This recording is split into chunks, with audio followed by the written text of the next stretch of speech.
Assalamualaikum warahmatullahi wabarakatuh. Selamat siang teman-teman semuanya. Semoga kita semua tetap sehat dan tetap semangat. Perkenalkan, nama saya Lailatul Munawwaroh, mahasiswi Pasca Sarjana UIN Maulana Malik Ibrahim Malang, jurusan Magister Pendidikan Madrasah Ibtidaiyah semester 2. Salam hormat juga kepada Ibu Dr. Indah Aminatus Zuhriah MPD selaku dosen pengampu mata kuliah pengembangan evaluasi pembelajaran pendidikan dasar. Seorang bijak mengatakan bahwa kesuksesan seorang guru bukan hanya dilihat dari dirinya secara pribadi, tetapi muridnya yang lebih sukses daripada gurunya. Untuk itu, pada kesempatan siang hari ini, saya akan menjelaskan tentang materi isu-isu mendasar tentang pengukuran dan penilaian pembelajaran pendidikan dasar. Latar belakang dari isu-isu mendasar pengukuran dan penilaian pendidikan dasar ini adalah dilihat dari hari ini kita sudah masuk dalam era globalisasi, era di mana disebut dengan 4.0 yang menuntut setiap guru untuk selalu berinovasi dalam setiap pembelajaran. Nah, latar belakang ini yang mendasari bagaimana setiap pengajar, setiap guru harus mampu memberikan pengajaran yang relevan terhadap peserta didik. Salah satu komponen penting dalam pembelajaran adalah evaluasi. Evaluasi di sini adalah termasuk dalam pengukuran dan penilaian pembelajaran pendidikan dasar. Apa sih yang disebut dengan pengukuran dan penilaian? Pengukuran adalah membandingkan sesuatu dengan satu ukuran pengukuran yang bersifat kuantitatif. Kalau contohnya kita bisa lihat dalam kehidupan sehari-hari kita. Nah, pada suatu cerita, salah satu contoh dari pengukuran itu sendiri adalah pasar merupakan suatu tempat bertemunya orang-orang yang akan menjual dan membeli. Sebelum menentukan barang yang akan kita beli, seseorang pembeli harus tahu kualitas barang yang akan dibelinya. Nah, sementara yang dimaksud dengan penilaian itu adalah menilai sendiri adalah mengambil sesuatu keputusan terhadap sesuatu dengan ukuran baik buruk yang bersifat kualitatif. Kalau tadi pengukuran kuantitatif, kalau penilaian bersifat kualitatif. Nah, penilaian ini sendiri menurut Sternberg bukan hanya proses pencatatan terhadap pengetahuan dan keterampilan peserta didik, tetapi juga ditunjukkan untuk mempengaruhi pembelajaran dan motivasi peserta didik. Nah, apa yang sudah disampaikan oleh beberapa tokoh tentunya ini juga sudah diatur dalam Permendiknas nomor 20 tahun 2007 agar proses penilaian berjalan dengan baik. Maka penilaian harus bersifat sahih atau valid, objektif, adil, terpadu, terbuka, menyeluruh, dan berkesinambungan, sistematis, beracuan kriteria, dan akuntabel. Nah, ada banyak sekali bentuk-bentuk penilaian dalam prakteknya kita sebagai seorang guru. Salah satunya adalah yang berupa tes. Nah, namun tes di sini mempunyai ciri-ciri. Yang pertama, tes yang harus kita berikan kepada peserta didik, yang pertama adalah validitas. Apa yang dimaksud dengan validitas? Validitas itu adalah dapat dipercaya. Kemudian yang kedua, objektif. Artinya tidak ada unsur pribadi yang mempengaruhinya. Nah, kemudian yang ketiga adalah praktikabilitas yang artinya adalah bersifat praktis dan mudah pengadministrasiannya. Maksudnya di sini adalah tes itu tidak ribet ya. Jadi administrasinya sederhana dan mudah. Kemudian ekonomis. Ekonomis adalah pelaksanaan tesnya itu tidak membutuhkan biaya yang mahal. tenaga yang banyak dan waktu yang lama. Nah, kemudian ada beberapa tujuan dan fungsi dari penilaian itu sendiri. Yang pertama adalah bersifat selektif. Ini biasanya dilakukan ketika ada peserta didik baru, sehingga sekolah atau lembaga itu melakukan yang namanya penilaian, seleksi, ya. Kemudian yang kedua adalah diagnostik, berfungsi sebagai penempatan dan sebagai pengukuran keberhasilan atau belajar siswa. Nah, apa sih yang kemudian harus dilihat dari penilaian sebagai ciri-ciri tes praktis itu? Ciri-ciri tes praktis adalah yang mempunyai 3 ciri. Yang pertama adalah mudah dilaksanakan.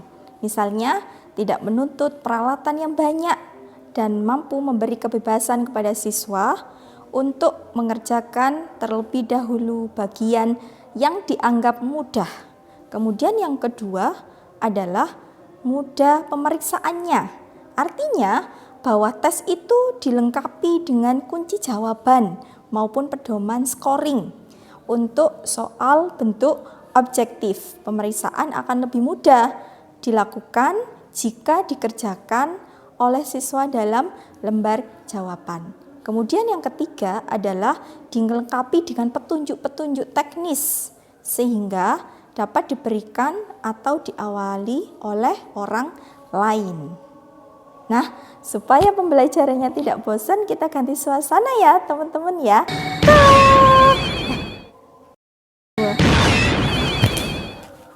Oh iya, sekarang kita sudah di pantai ya teman-teman ya. Oke, kita lanjutkan belajar kita. Yang kedua, ini adalah tentang isu-isu mendasar dalam penilaian dan pengukuran pembelajaran pendidikan dasar madrasah ibtidaiyah. Nah, kalau tadi kan sudah belajar tentang pengukuran dan penilaian, sekarang adalah isu mendasar dari pendidikan sendiri. Apa sih isu itu sendiri? Isu adalah masalah yang dikedepankan untuk ditanggapi dan dicari solusinya. Isu sama dengan masalah yang harus diselesaikan, tentunya harus mempunyai solusi. Jadi isu mendasar dalam pengukuran pembelajaran itu biasanya berdasarkan kepada evaluasi dari setiap mata pelajaran dalam kurikulum. Nah, penerapan kurikulum 2013 itu sendiri diharapkan dapat menghasilkan sumber daya manusia yang produktif, kreatif, inovatif, dan efektif melalui penguatan kompetensi, sikap, pengetahuan, dan keterampilan. Nah, ada banyak sekali model pembelajaran, model evaluasi pembelajaran, namun dalam hal ini saya ingin menjelaskan satu saja yang disebut dengan model CIPP atau di dalamnya terdapat konteks, input, proses, dan produk. Nah, ada 4 tahapan dalam hal ini dalam CIPP. Yang pertama adalah evaluasi konteks. Itu kalau misalnya kita aplikasikan dalam dunia pendidikan, bisa melihat latar belakang dan tujuan dari diselenggarakan pembelajaran daring di sekolah. Nah, teman-teman, hari ini kita sebagai seorang guru tentunya sudah terbiasa dengan mengajar secara daring. Ya, kemudian untuk mengetahui isu-isu mendasar tentang pengukuran dan penilaian, kita harus tahu tentang model-model evaluasi. Nah, model evaluasi banyak sekali jenisnya, tetapi saya akan menjelaskan satu model saja, yaitu CIPP. Apa itu CIPP? Yang terdiri dari konteks, input, proses, dan produk. Nah, ada 4 tahapan dalam model CIPP. Yang pertama adalah evaluasi konteks, yang terdiri dari latar belakang dan tujuan dari diselenggarakan pembelajaran daring. Nah, teman-teman semuanya, kita sebagai seorang guru tentunya sudah akrab sekali dengan pembelajaran daring. Kemudian yang kedua adalah kelebihan dan kekurangan dari pembelajaran daring itu sendiri. Kemudian tahapan yang kedua, kita evaluasi kepada input. Nah, apa sih yang kemudian ada dalam evaluasi input itu sendiri? Yang pertama adalah sarana dan prasarana dalam pembelajaran daring masa pandemi COVID-19. Kemudian yang kedua adalah karakter peserta didik ketika mengikuti pembelajaran daring. Yang terakhir adalah alokasi dana. Tentunya kalau pembelajaran daring banyak sekali ya dana yang digunakan untuk wifi, untuk internet, sehingga proses belajar mengajar itu berlangsung dengan efektif. Kemudian yang ketiga adalah evaluasi proses. Apa yang kemudian ada dalam evaluasi proses itu? Yang pertama adalah interaksi pembelajaran daring.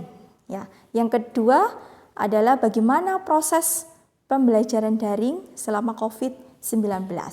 Yang terakhir adalah evaluasi produk. Nah, produk di sini adalah hasil pembelajaran daring selama pandemi.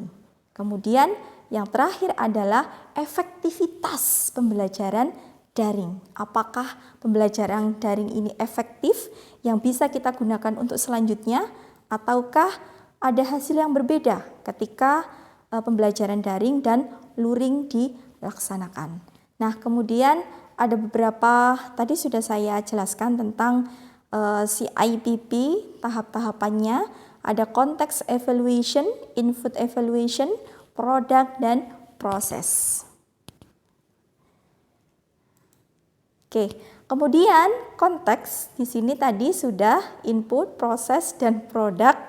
Tentunya ini sama dengan ketika evaluasi ini dilakukan secara formatif dan sumatif. Nah, kemudian ada beberapa komponen komponen evaluasi jika dimasukkan dalam konsep pembelajaran. Kalau konteks itu lebih kepada tujuan, kemudian kondisi, kemudian kebutuhan selama pembelajaran, strategi pembelajaran. Kemudian kalau proses itu adalah kesesuaian input. Ya, input dulu sebelum proses. Input adalah pengetahuan awal siswa, sumber belajar, sarana dan prasarana, strategi belajar. Nah, kemudian lanjut kepada proses. Proses adalah tentang keaktifan, kerjasama, kemudian jujur, konsisten, kreatif, percaya diri, kemudian kritis, menghargai pendapat orang lain, dan bertanggung jawab. Sedangkan produk itu adalah hasil belajar siswa. Dalam hal ini adalah hasil pembelajaran setelah melakukan evaluasi. Nah, kemudian CIPP ini bisa digunakan ketika dalam pembelajaran daring. Tentunya banyak sekali evaluasi pembelajaran daring yang sudah kita laksanakan. Pembelajaran daring itu sendiri adalah pembelajaran yang membutuhkan alat berupa komputer, media sosial, kemudian terkoneksi dengan internet.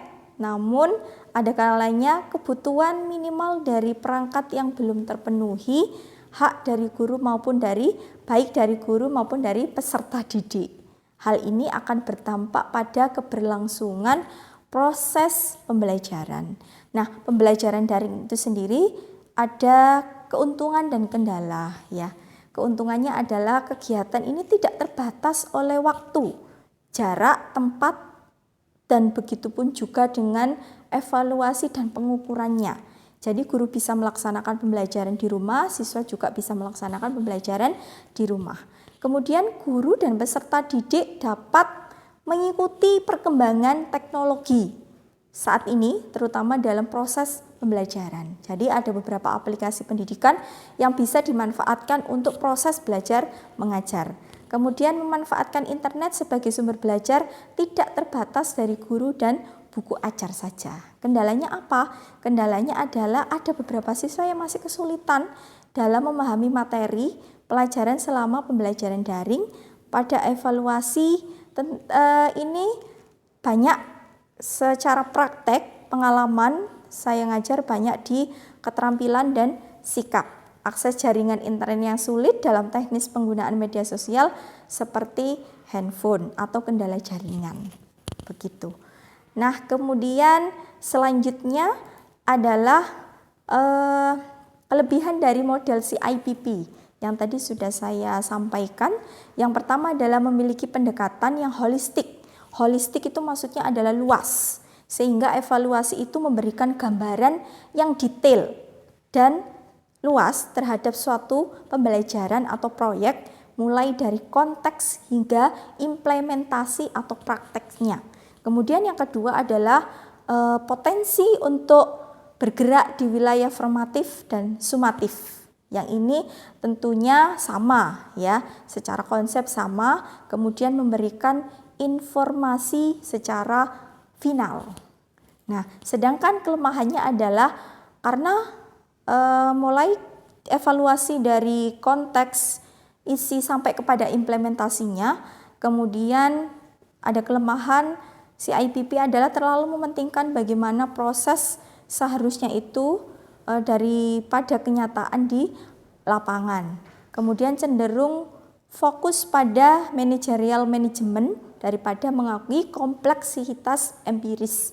Artinya lebih detail tadi, sehingga banyak sekali ada beberapa kelemahan yang ada dalam model evaluasi CIPP.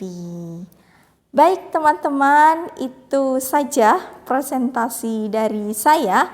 Orang bijak berkata, dalam hal ini adalah Imam Al-Ghazali, menuntut ilmu adalah takwa, menyampaikan ilmu adalah ibadah, sedangkan mengulang-ulang ilmu adalah zikir.